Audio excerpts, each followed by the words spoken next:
আগে মাথা বুদ্ধিটাও এটা মনে হয় বেশি মাথাটা ছুটাইছে নাকি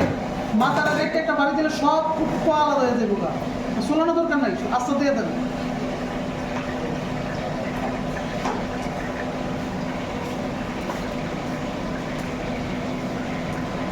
দেন তো সরিষার তেল এড়িয়ে দিয়ে দেন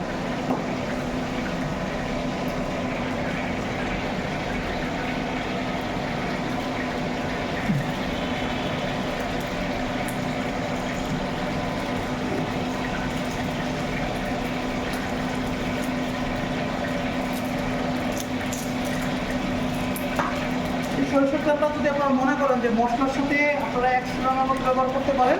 সেটা হচ্ছে এই মশলাটাকে আরেকটু ডেভেলপ করতে এটা যেহেতু সরিষার তেলের একটা ফ্লেভারটা আমরা অল্প পরিমাণ দিচ্ছি কারণ আমরা চাইলে ঝালমুড়ি তেল কাঁচা সরিষার তেলও ইউজ করতে পারি এই জন্য এটা দেওয়াটা বাধ্যতামূলক না বাট চাইলে আপনি এই কারণ ওটা 300 গ্রামের সাথে এটা 100 গ্রাম অ্যাড করে দিলেন এরকম 100 গ্রাম পরে দিন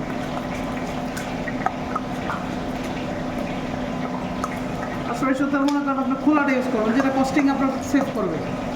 যেটা 200-250 টাকা কেজি কারণ কস্টিং খুবই ইম্পর্টেন্ট এই মশলাটা কতদিন কেপ করা যাবে? এটা নর্মালি 2 দিন 5 দিনে কিচ্ছু হবে না 2-4 দিন 5 দিন তেলের নিচে যে ডুবা থাকে 10-15 দিনে কিচ্ছু হবে না কিন্তু মিনিমাম 5-7 দিনের বেশি ইউজ করা উচিত না নর্মাল ফ্রিজার রেখে আমরা 4-5 দিন ইউজ করতে পারেন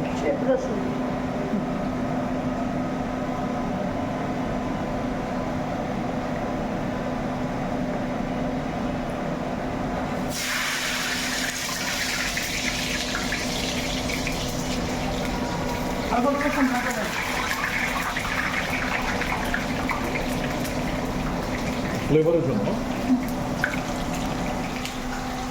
পুরো মশলার ফ্লেভারের গেমটাই চেঞ্জ করে দেবে এই রসুনটা আর দেশি রসুন তো ফ্লেভারের জন্য বড় মেন আমরা চাইলে মোটামুটি রসুন দিতে পারতাম বাট এইটা আপনার সোলানটার কিছু দরকার নেই শুধু বাড়ি মেরে কুয়াগুলো দিয়ে দেন সোলান ছাড়াই কোনো প্রবলেম নাই দেশি রসুনের স্কিন একদম পাতলা এটা নর্মালি বোঝা যায় না ওই যে চুই জালের মতো রেস্টুরেন্টে মানুষ গিয়ে আমার কারণ আস্তা রসুন খাইতেছে আমার তো রেঙার ফ্লেভার আর যদি সময় থাকে টাইম থাকে হ্যাঁ দিয়ে দেন থাকলে দেন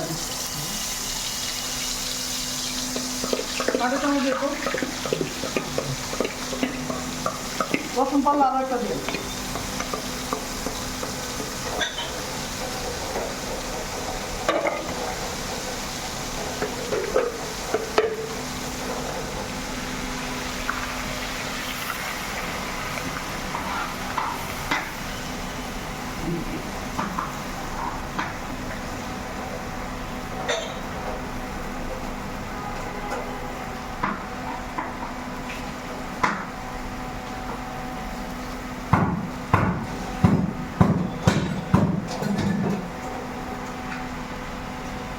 মোবাইল দিয়ে ভিডিও করে ছোট ছোট ক্লিপস আকারে দিচ্ছি ইয়ে দিয়ে দিবে কতক্ষণ লাগবে এটা শুধু এটা দিয়ে দিয়েছে হ্যাঁ 15 মিনিট 15 মিনিটের মতো জল দিলেই হবে 15 মিনিটে সিদ্ধ হবে রসুন টসুন আদা এগুলো সব দিয়ে দাও দেখেন আমাদের আপনারা বানায় খাওয়াই দিবেন টেস্ট করে বলুন যে ঠিকঠাক হচ্ছে কিনা না হলে কি আর রসুন তো খাবো তো ভালো লাগে না সবই তো কাঁচা খাওয়া যায় বাংলাদেশের মানুষ এখন কাঁচা খাওয়ার অভ্যস্ত হচ্ছে